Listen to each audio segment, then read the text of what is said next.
देखिएगा math class 9th में आज हम आप लोगों को बताएंगे चैप्टर नंबर 13 का प्रश्नावली 13.2 जिसका कि नाम है लंब वृत्तीय बेलन। तो लंब वृत्तीय बेलन के सवाल हल करने के लिए आपको कुछ सूत्र याद करने पड़ेंगे। वो सूत्र हम यहाँ पे आपको लिख रहे हैं, आप याद कर लेंगे क्योंकि उन्हीं सूत्रों की हेल्प से आप इस एक्सरसाइज के सवाल जो है हल कर सकते हैं। तो देखिए पहला सूत्र आपको ये पता होना चाहिए कि वृत्त का क्षेत्रफल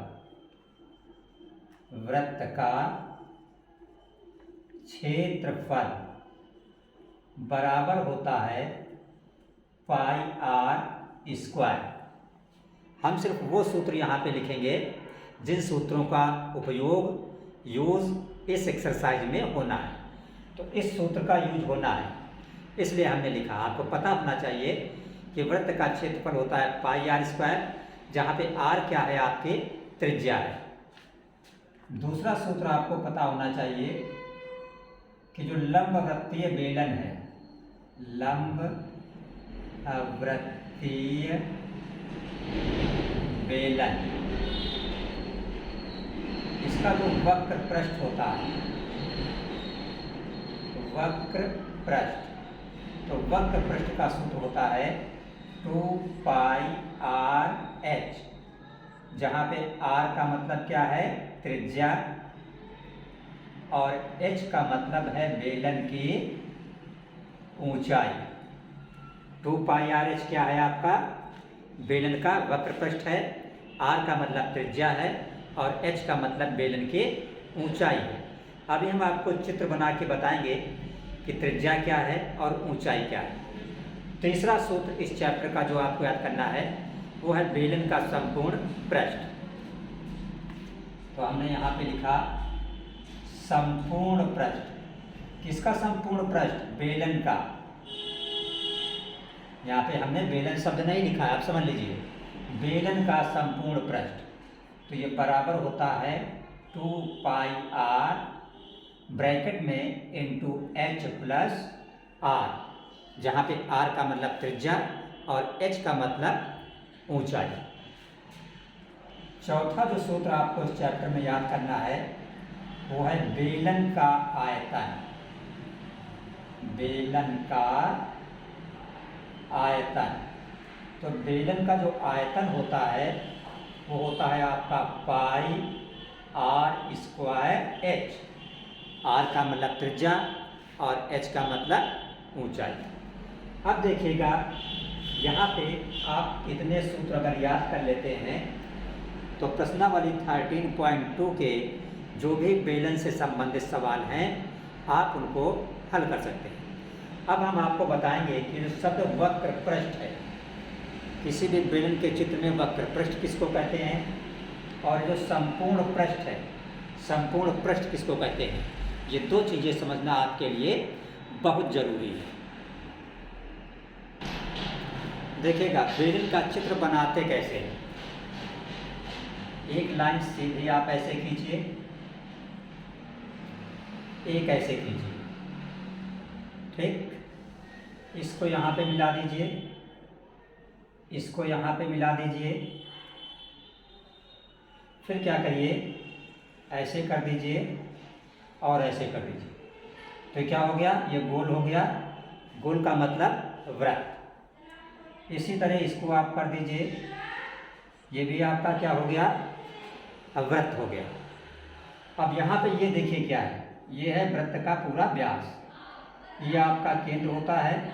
तो ये इतनी आपकी त्रिज्या हो गई, ये इतनी दूरी क्या है, त्रिज्या। इसी तरह यहाँ से लेके यहाँ तक ये दूरी आपकी क्या हो गई, त्रिज्या। ये आपका केंद्र हो गया O, ये आपका केंद्र हो गया O डैश। तो यहाँ से लेके यहाँ तक ये हो गई बेलन की ऊंचाई, इसको कहते हैं H। ठीक समझिएगा, ये केंद्र है वृत्त का, तो ये त्रिज्या है, ये केंद्र है, ये त्रिज्या है, और दोनों केंद्रों के बीच की दूरी जो है ये कही जाती है बेलन की ऊंचाई। अब इसमें देखिए कितने हिस्से को वक्र पृष्ठ कहा जाता है। देखिए हम कलर कर रहे हैं ब्लू से, ये देखिए जितना ब्लू है हिस्सा,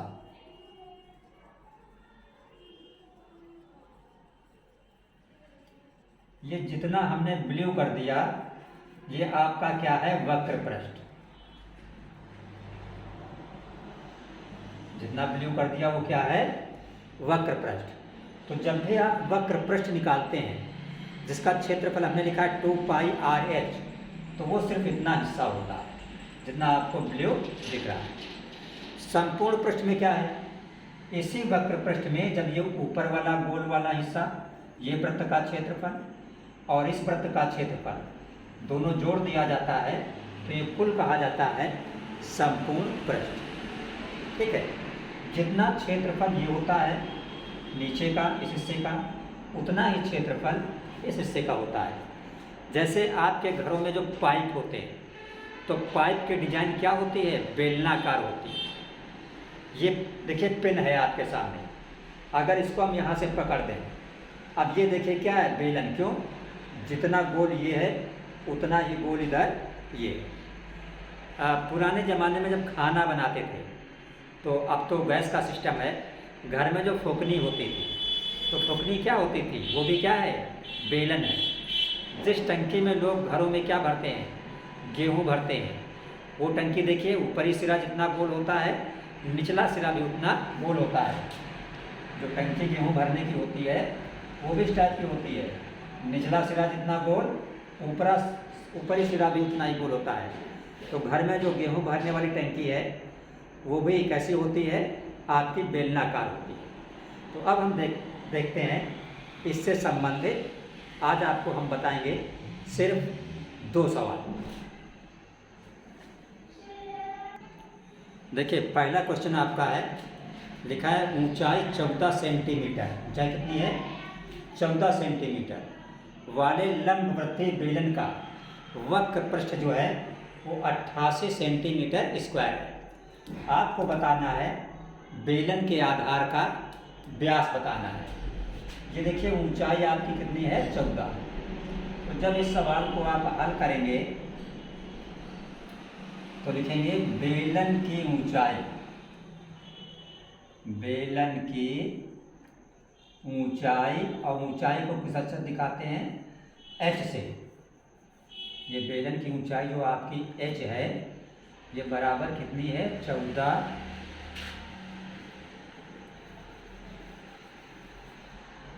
ऊंचाई को दिखाते हैं h से, और ये आपकी है 14 सेंटीमीटर।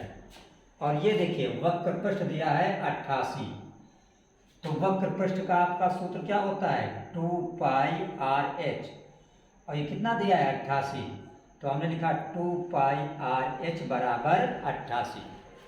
इस चीज़ को ठीक समझिएगा, हमने 88 को 2πr(h) के बराबर क्यों रखा है, क्योंकि 88 जो है वो वक्र पृष्ठ है, और वक्र पृष्ठ को 2πr(h) बोला जाता है। तो 2 इंटू पाई की जगह पे 22/7 into r into h, h की जगह पे 14, बराबर की जगह बराबर, इधर 88 की जगह पर 88, तो 7 एकम 7 और 7 दुना हो गया 14। तो r, इधर r है तो r बराबर, इधर क्या है, दाहिनी साइड में 88 है, बटे 2 गुणित 22 गुणित 2, 2 गुणित 22 गुणित 2, ये 2 और ये 22 और 2 दोनों जब उधर किए गए दाहिनी साइड में, तो कहाँ जाएंगे, बटे में जाएंगे। अब नीचे देखिए 22 का 2 में गुणा करेंगे 44, 44 का 2 में गुणा करेंगे 88, इसका मतलब नीचे भी 88 ऊपर भी 88, तो ऊपर नीचे कैंसिल हो गया। इसका मतलब जो r आपका आया वो क्या आया, 1। r का मतलब होता है त्रिज्या, लेकिन आपसे पूछा क्या जा रहा है, व्यास। तो आप जानते हो जो व्यास होता है वो त्रिज्या का दूना होता है। तो r1 है, 1 को 2 से गुणा कर दो, तो 2 एकम 2। तो आपका जो आंसर आया वो क्या हुआ कि जो व्यास आपका निकला वो बराबर कितना निकला, 2 सेंटीमीटर। ठीक है, नोट कर लीजिए। देखिए सेकंड क्वेश्चन आपका है, लिखा है धातु की चादर से 1 मीटर ऊंची। इसका मतलब ऊंचाई आपकी है h कितना है 1 मीटर ऊंची और 140 सेंटीमीटर व्यास। तो जो त्रिज्या होती है वो व्यास की आधी, तो 140/2, इसका मतलब त्रिज्या आपकी हुई 70। ये क्या है सेंटीमीटर, तो सेंटीमीटर में 2 अंक के बाद दशमलव लगा दो तो ये क्या बन जाता है मीटर। हमने त्रिज्या को मीटर में इसलिए चेंज किया क्योंकि जो आपकी ऊंचाई ये दी है वो किस में दी है मीटर में दी है, तो त्रिज्या और ऊंचाई दोनों मीटर में हो गई। अब पूछ रहा टंकी बनाने के लिए कितने वर्ग मीटर चादर की आवश्यकता होगी। तो ध्यान रखिएगा, जब भी कोई बेलनाकार चीज बनाई जाती है और ये पूछे आपसे कि इसको बनाने में कितने वर्ग मीटर कपड़ा लगा या कितने वर्ग मीटर चादर लगी, तो इसका मतलब ये होता है कि आपको उसका वक्र पृष्ठ निकालना है। तो यहाँ पे भी हम वक्र पृष्ठ निकालेंगे। तो हम लिखेंगे आवश्यक चादर, आवश्यक चादर, और आवश्यक चादर का मतलब यहाँ पे क्या हुआ आपका, आवश्यक चादर का मतलब यहाँ पे आपका हुआ वक्र पृष्ठ, और जिसका सूत्र होता है 2πr/h। तो 2π की जगह पर 22/7, r की जगह पर 0.70h, h आपका दिया है 1 मीटर, h की जगह पर 1, 7 एकम 7, 7 दाहम 70। यहाँ देखिएगा 22 को 2 से गुणा करेंगे 44, 44 का 1 में गुणा करेंगे 44 ही होगा। 10 पे 1 0, यहाँ पे 1 0 बढ़ा देंगे। यहाँ देखिए दशमलव कई अंक के बाद था 2 अंक के बाद, तो 1 और 2 अंक के बाद दशमलव लगा देंगे, ये हो गया मीटर स्क्वायर। इसका मतलब ये हुआ कि टंकी बनाने में आपको 4.4 मीटर स्क्वायर चादर की आवश्यकता होगी, चाहे आप इसको 4.40 पढ़िए और चाहे आप इसको 4.4 पढ़िए। तो आंसर में आप लिखेंगे 4.4 मीटर स्क्वायर, यह आपका आंसर हो गया। हमने जो आपको आज सूत्र बताए ये सूत्र याद कर लीजिए, ये क्लास 9th के लिए ही इम्पोर्टेंट नहीं है, प्रतियोगी परीक्षाओं के लिए भी आपको काम देंगे। दोनों सवाल अच्छे से हल कर लीजिए। अगर कोई भी सवाल या कोई भी सूत्र आपकी समझ में नहीं आता है तो हमें व्हाट्सएप नंबर पे कॉल करके सुबह 9 बजे या शाम को 8:30 बजे आप पूछ सकते हैं। व्हाट्सएप नंबर है 83 18 27 13 66 8318271366। तो कल की क्लास में हम आपको बताएंगे इसी का क्वेश्चन नंबर 3 और 4, इसलिए आप चैनल को अवश्य सब्सक्राइब कर लीजिए।